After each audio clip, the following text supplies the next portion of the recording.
রাজধানী ঢাকায় আজ দিনের প্রথমার্ধে আকাশ মেঘলা থাকার পাশাপাশি হালকা বৃষ্টির সম্ভাবনা রয়েছে। এতে সামান্য কমতে পারে দিনের তাপমাত্রা।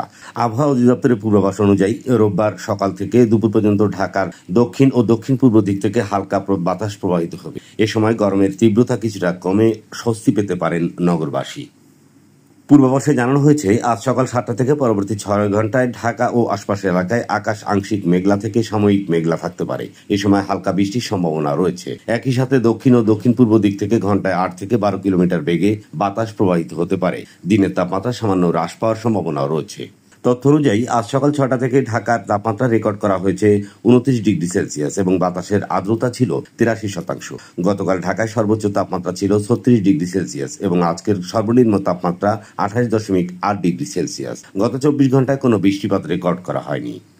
অন্যদিকে আগামী 5 দিনে দেশের বিভিন্ন স্থানে দমকা হাওয়া সহ বৃষ্টি ও বজ্রসহ বৃষ্টির পূর্বাভাস দিয়েছে আবহাওয়া অধিদপ্তর। তবে তাপমাত্রায় তেমন কোনো পরিবর্তন সম্ভাবনা নেই। গতকাল শনিবার সন্ধ্যা 6টা থেকে শুরু হয়ে পরবর্তী 120 ঘন্টায় এই বৃষ্টিপাতের ধারা অব্যাহত থাকতে পারে। একই সঙ্গে আজ সন্ধ্যা 6টার মধ্যে রংপুর, ময়মনসিংহ, চট্টগ্রাম ও সিলেট বিভাগের কিছু জায়গায় এবং রাজশাহী, ঢাকা, খুলনা, বরিশাল বিভাগের 2-1 জায়গায় অস্থায়ীভাবে দমকা হাওয়া সহ হালকা থেকে মাঝারি ধরনের বৃষ্টি হতে পারে। একই সঙ্গে দেশের কিছু স্থানে মাঝারি ধরনের ভারী বর্ষণও হতে পারে।